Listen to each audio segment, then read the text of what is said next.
Thanks everybody for being here. Obviously it's not often that someone in my position gets to sit here and do this type of introduction or announcement. So for those of you who know me, this may be a while, so you might have to bear with me. I don't know if I'll get a shot to do something like this again.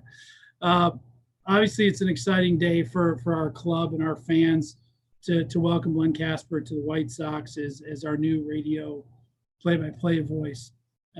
Earlier this week, I received a call from Len. Len and I have been friendly over the years, and obviously respect the work that he does. And I expected it to be a recommendation for someone else to be the radio play-by-play voice for our club.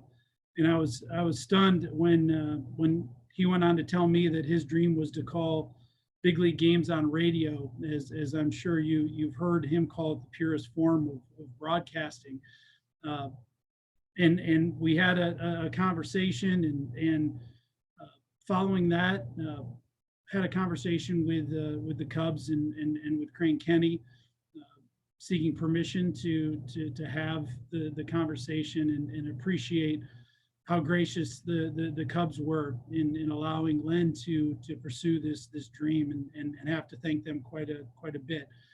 Obviously Len's going to be the lead play-by-play broadcaster for the radio on our new flagship home of ESPN 1000, and will team with Jason Benetti when Steve Stone has games off. In Steve Stone's agreement, he has a certain number of games off, and Len will fill in those games. So he will be going cross media from radio with TV as well.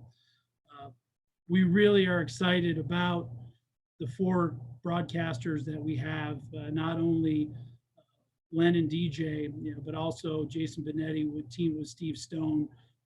We're excited to be able to deliver the White Sox to our fans through these four voices, and we really look forward with the energy and the team that we have, the rising team that we have, that we think it's an energetic team that will have these broadcasters for years to come, who will bring those to our fans. I do, before I turn over to Len, would like to obviously acknowledge Ed Farmer, who our longtime friend and broadcaster, who we lost during this pandemic. So we have not been able to celebrate the life of Ed and all of his passion and contribution for the White Sox, and appreciate everything that he has done for our organization and for these broadcasts, and also to Andy Mazer, who took over for Ed last year during a pandemic and did a terrific job for us. So very appreciative for Andy.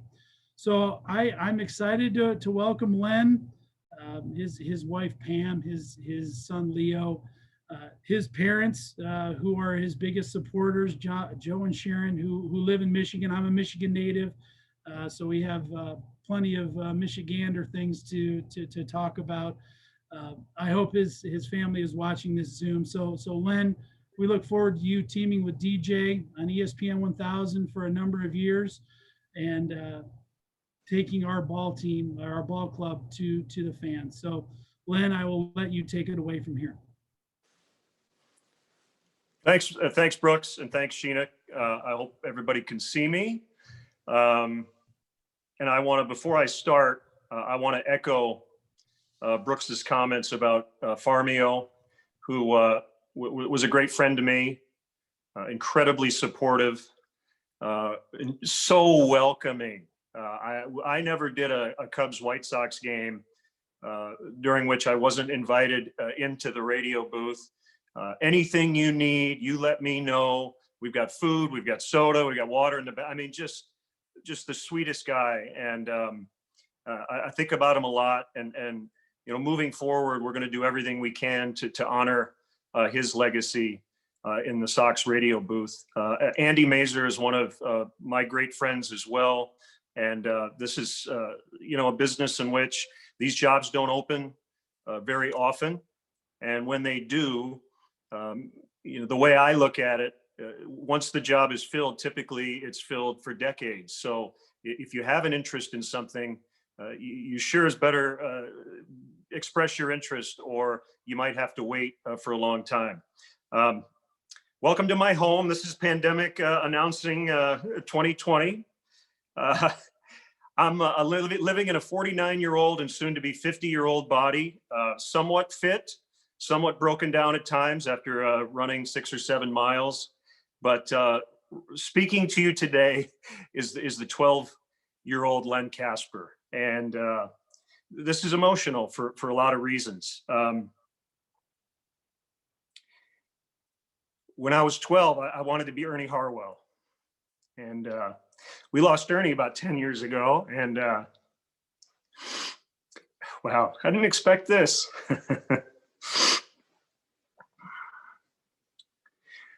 Ernie was the hero who became a mentor and a good friend. And if I have one regret today, it's that when I got the Marlins job, I got a handwritten letter from Ernie. And when I got the Cubs job, I got a phone call from Ernie. And you don't know how much that means to somebody like me. And so I'm thinking about you too today, Ernie. I wanted to paint the picture of the great game of baseball on the radio like he did for me growing up. I want to call postseason games. I want to be behind the microphone to call a World Series. My career took some amazing twists and turns. I missed that exit on the highway. And it's been an amazing ride, culminating in the best 16 years of my life with the Chicago Cubs. I'm going to do a few thank yous here and then answer any questions you have. First, to my family, my wife, Pam, my son, Leo, my extended family as well. Thank you for your support. I'm going to work chronologically here. I think that makes the most sense. Bob Vorwald, John McDonough, you guys brought me here to Chicago. Bob Brenly, Jim Deshaies, amazing partners. You made me sound great at every turn. Tom Ricketts, Laura, Pete, Todd, thank you for always being in my corner. Thank you for being great friends. All the amazing production people I've worked with over the years. So many Cubs people.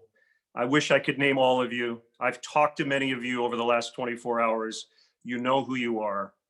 I've saved these thanks on the Cubs side for last because they mean the world to me in a way that's really hard to put into words. Crane Kenny, so supportive and honest, kind, generous, understanding.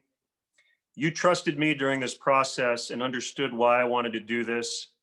I will be forever grateful.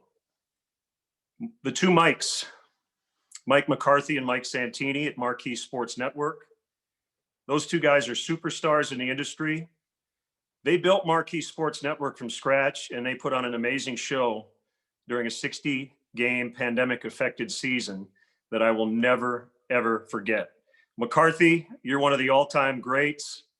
This network will be a shining star among regional sports networks, and it'll be a Chicago staple for decades and generations to come. Santini, you're a great leader. You love baseball. You gave me so much good information. You did everything to make every broadcast and every broadcaster successful and great. I want this to be crystal clear.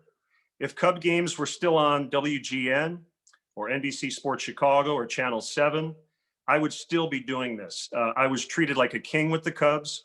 This is 100% about a moment in time during which I could not pass up the opportunity of a lifetime. In fact, the marquee component in my very close relationship with the Mikes and with all the people who work there, who are starting something, made this decision way more difficult. Now, Mr. Reinsdorf, thank you for wanting me to be a part of this organization and for leaving no stone unturned, along with Brooks Boyer, who spearheaded this on your side. Brooks and I have known each other for a while. I'll tell a quick story. About 4 or 5 years ago, I got a call from Brooks, and I have a lot of friends in the business with other teams. But when you get a call from a broadcast executive from another team, you go, I wonder what this is all about. And Brooks said, I want to hire the next Len Kasper to be the heir apparent to Hawk Harrelson. Give me some names. The fact that he trusted my opinion, that my opinion meant anything to him, that meant the world to me. I probably gave him a handful of names, but I know the one name I gave him and said, this is the guy you should hire tomorrow. It's Jason Benetti. So Benetti, you're the next Len Kasper. I don't know what that makes me, but we'll figure it out. But back to the chairman for a second. I know how important it is to win another World Series, and I'm so excited to be here at a time in which this team is as good as any White Sox team since 2005.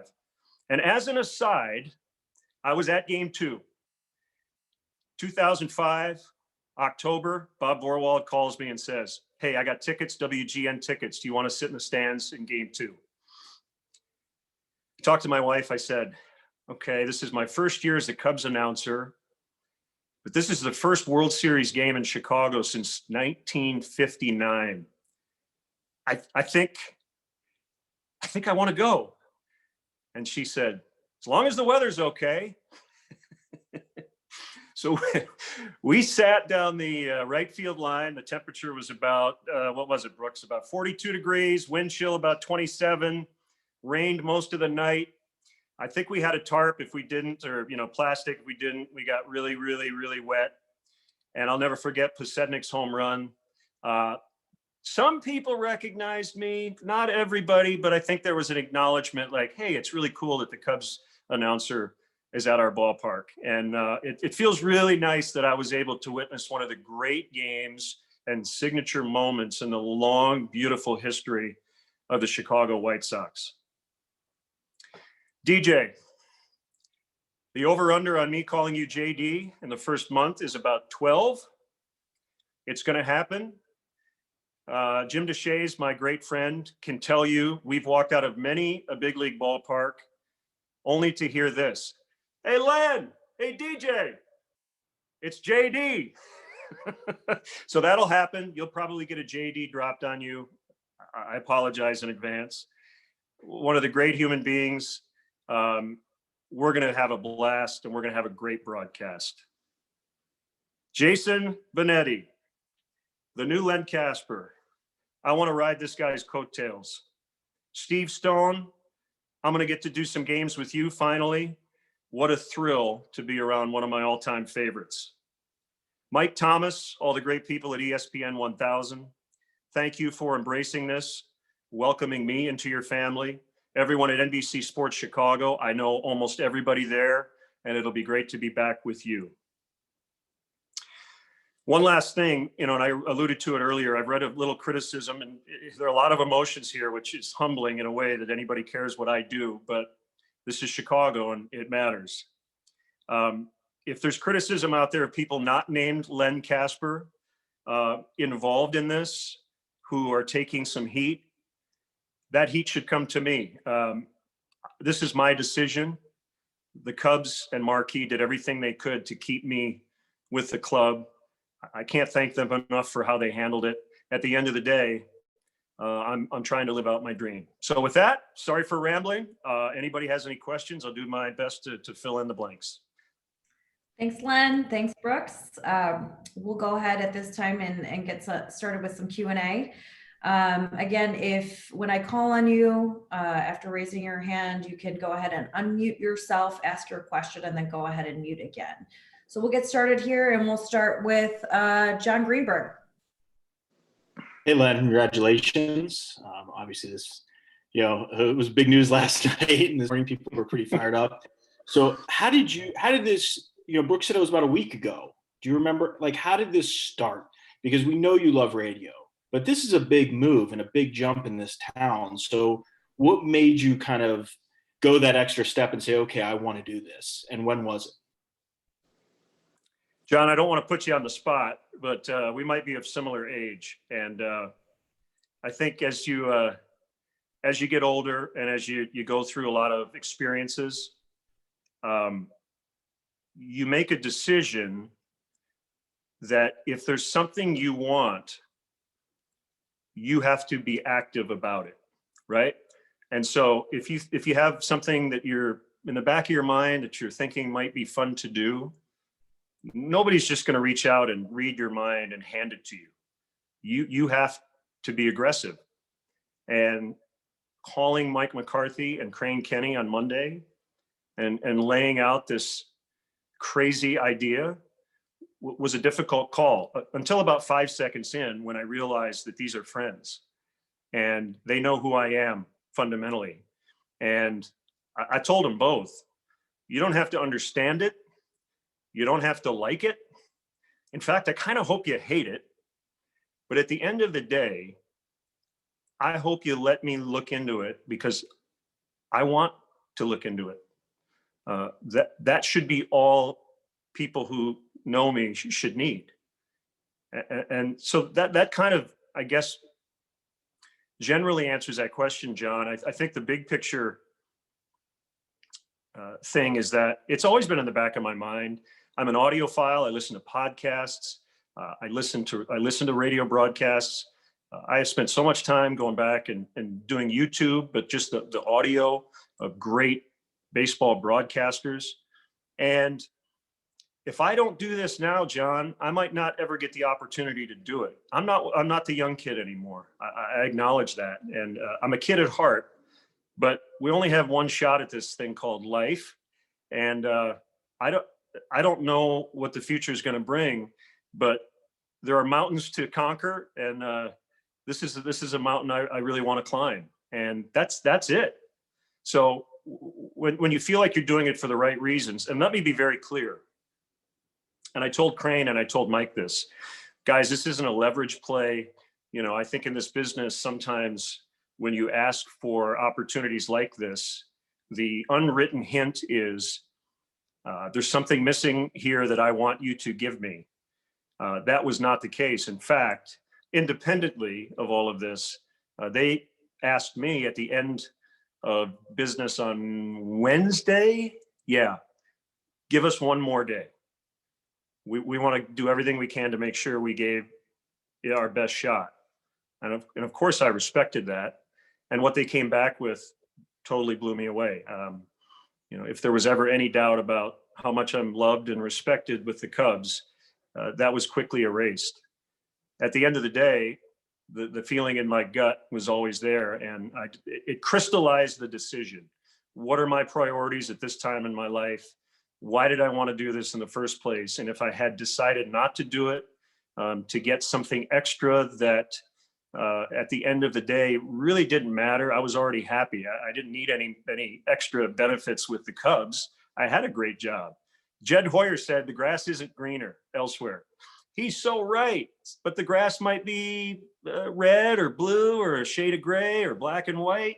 The grass is just different and new and challenging is what really excites me about this. I'd like to confirm for the record, I'm only 42. What? Just look like crap. I'm like 8 years older than you, John. That really makes me feel old. Thanks. Next question will go to Scott Merkin. Sorry, need to compose myself for a second here. Len, congratulations. You know, anyone who's met Ed Farmer for an hour has a great story about knowing Ed. You knew him for, 16 years, if not probably longer than that even, but just directly when you were at the Cubs. Can you share a couple stories just besides what the great stuff you said at the beginning about knowing Ed Farmer? Just, stream of consciousness, baby. I mean, you don't know where he was going, and you just got, Jeff Samardzija, Notre Dame story. You got a St. Rita story. You got a story about the brawl against the Tigers. You got a story about Tommy Hutton, who was my first broadcast partner and a former teammate of Farmio's. And again, as I said before, Scott, when I think of Farmio, all I think about is generosity. That's the word that comes to mind. And there are a lot of generous people in our sport and in my life, but he's right at the top of that list. And that's that's the one thing I miss when we played the White Sox this year, is the idea of, and we weren't in the ballpark, but being able to check in with Farmio. And yeah, he was a very special person. Next question will go to James Fegan with The Athletic. Hey, question for basically Len and Brooks, but something you mentioned in the press release. Jason has been so creative on the TV broadcast the past couple of years with interview segments with players and coaches, and he's talked about doing pitch grip stuff with like Steve Stone. How much have you guys talked about what you would like to collaborate on, and what do you kind of have in mind about what you'd be able to do now that you have even more bandwidth to maybe do some stuff out of the broadcast booth that you can add to the overall package? Brooks, do you want to start? Oh, Len, go ahead. Well, if anybody has a good name for a Benetti and Casper podcast, we're taking bids. I think that's something we both would find really intriguing. And I think among the group with Brooks and Scott Reifert and all the great White Sox people, we're going to put our heads together and try to blow some minds. By the way, I really need a haircut, and it was bothering me this morning. And then I thought, it's not really going to matter next year. So anyway, that doesn't answer your question. But yeah, James, we're gonna try to podcast a little bit, and all the other Twitches and things like that, all pops and whistles. We'll try to hit all those platforms as well. Whatever my 19-year-old son is doing right now, I'd like to be on it within the next 6 months.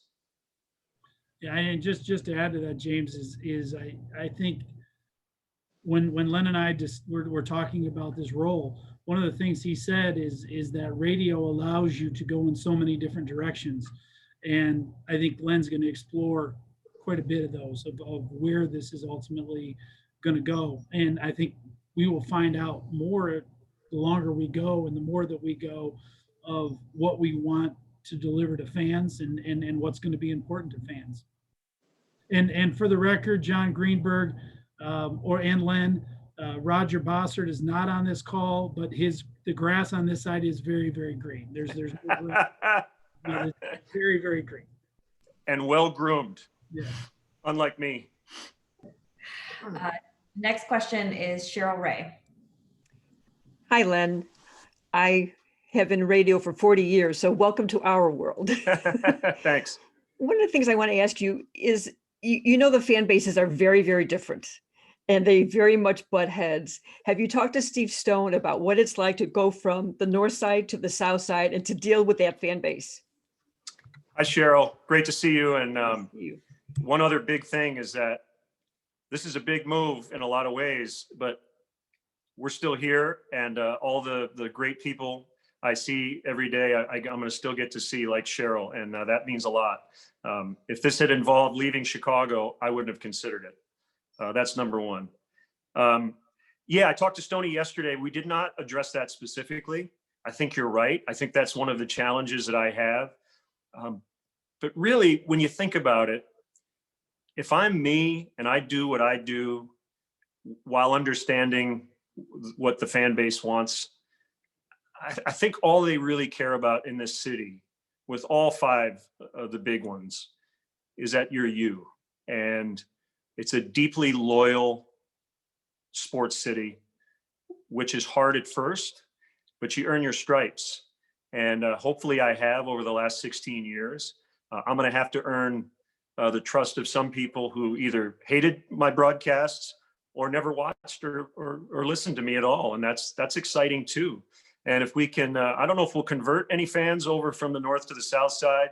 I do take it very seriously that maybe a young person out there who hears our work and our broadcasts becomes a big White Sox fan or wants to be a big league broadcaster as a result of what I do.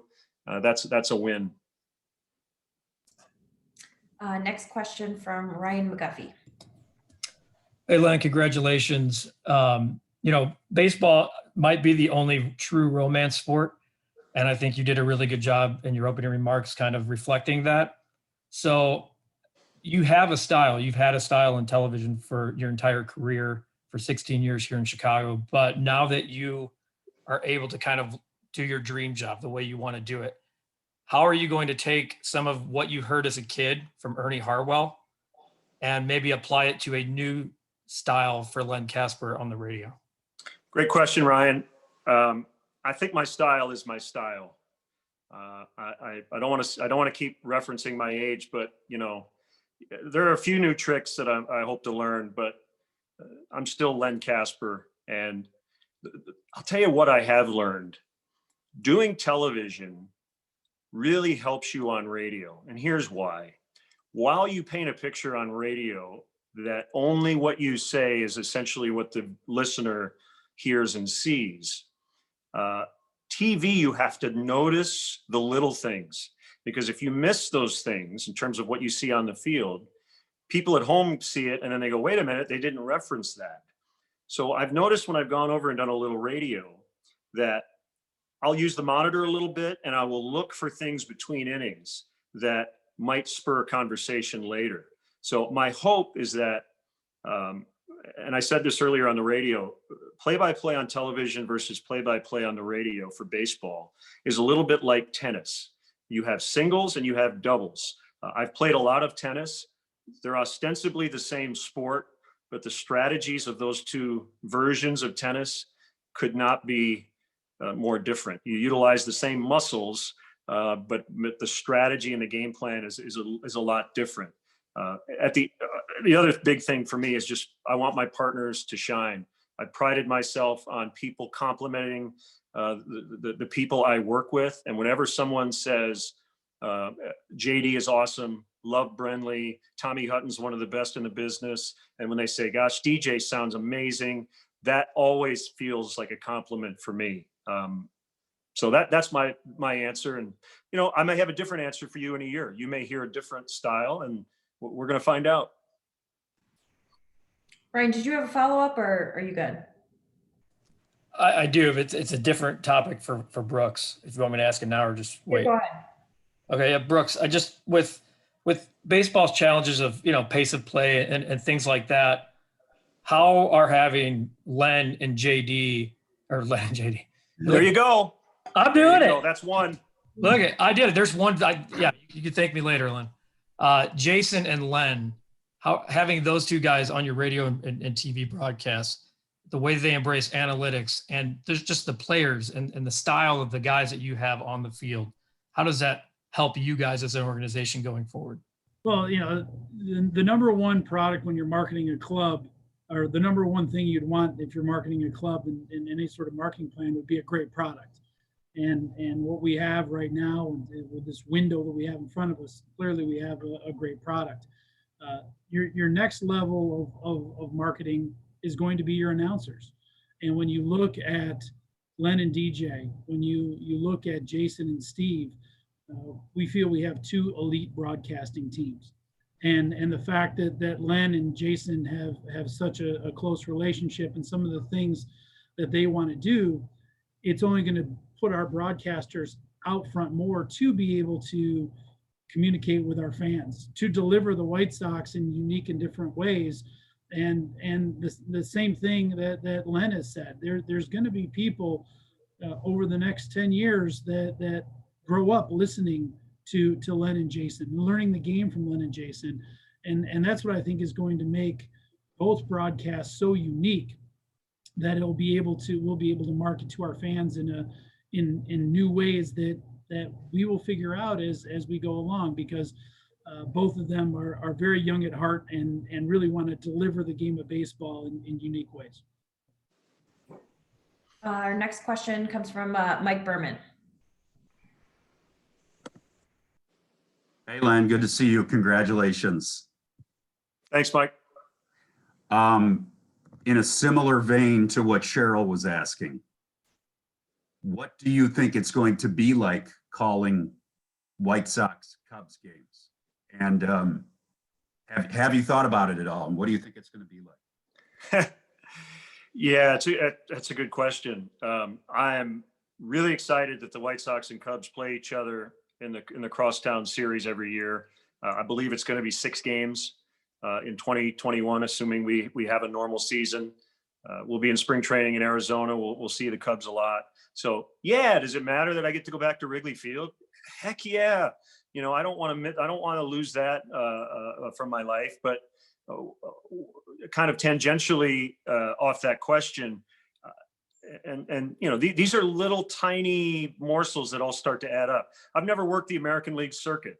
I've worked in all these places during interleague play, but you know, I'm swapping out Detroit for, Cincinnati for Cleveland. I'm swapping out St. Louis for in Kansas City's now, that kind of that road trip. Minneapolis instead of Milwaukee, Detroit instead of Pittsburgh. I get to see my parents when we go to Detroit 3 times a year. So it's just different, right? And that part of it I've embraced. And you know, I haven't specifically thought about how I would call White Sox Cubs, but as we get closer to that, of course, I'll have fun with it. And you know what? A little bit of my prep for that series will be lessened because I feel like I know that team pretty well. That team.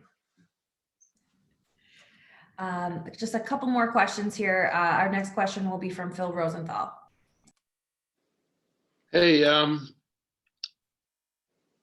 when you could you maybe walk people through, fans, for example? I don't think they completely understand the way that announcers attach to the teams that they cover. That it's a different relationship. That you're enthusiastic, but there's a certain amount of job to it, and you've been through this before. Walk people through what that relationship is like and how it's going to change now for you. Good to see you, Phil.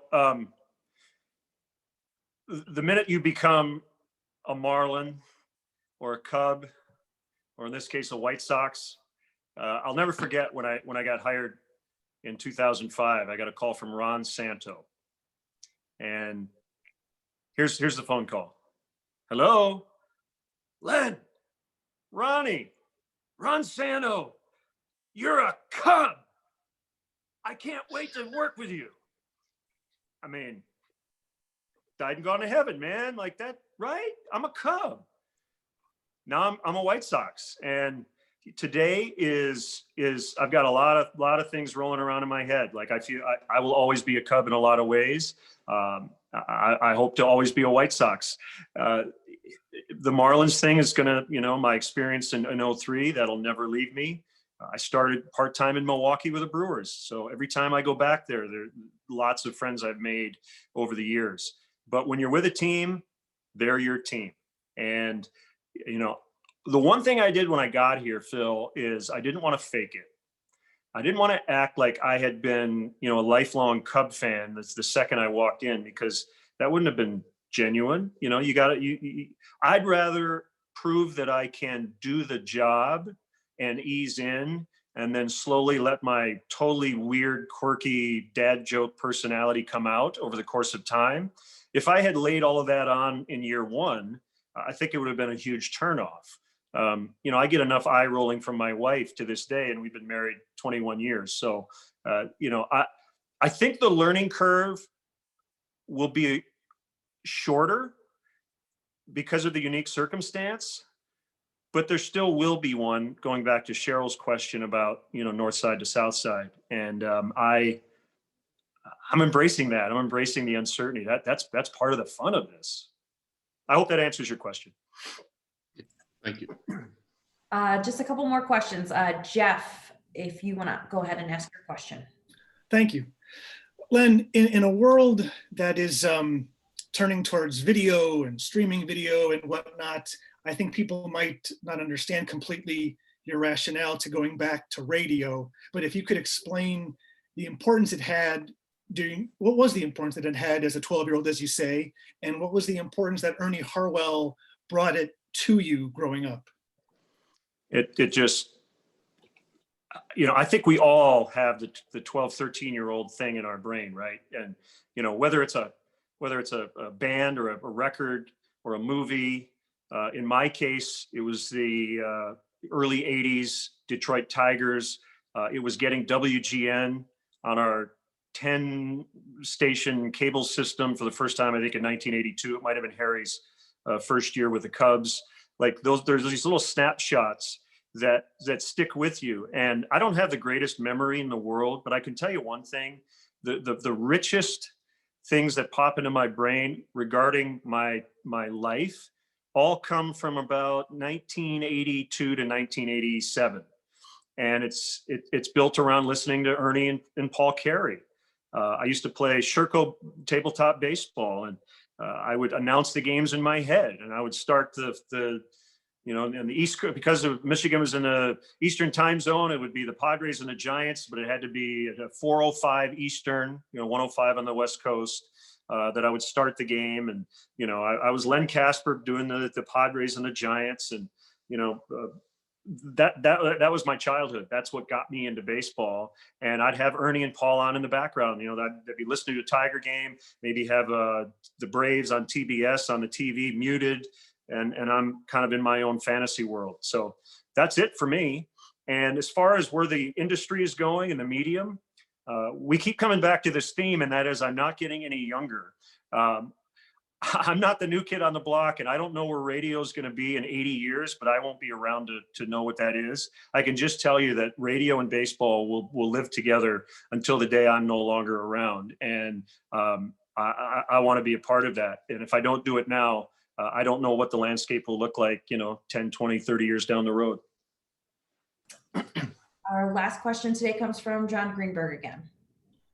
Hey, Len, when you finally settled things with the guys at Marquee and the Cubs, did they ask you for a recommendation for the next Len Casper, the next Jason Benetti, et cetera? Did they, bring anything like that up?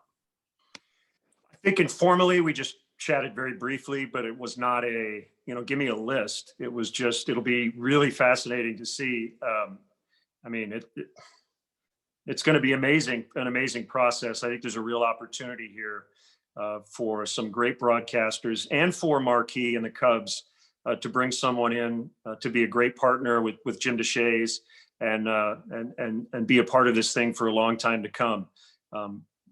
They are incredibly prepared, and they're experts in this. They don't really need my opinion. So I'm going to let them make those decisions, and I'm going to move ahead and try to control the things that I can control personally. All right. It looks like we have taken care of all of the questions. Len, it's good to have another Marquette alum on the team with me. Brooks, Len, thank you for your time. Thanks everybody for joining us. We'll have the links posted here shortly. If you have any other follow-up questions, feel free to reach out to me or Bob Ray. We're around. So thanks everybody. Thanks, everybody. Thank you.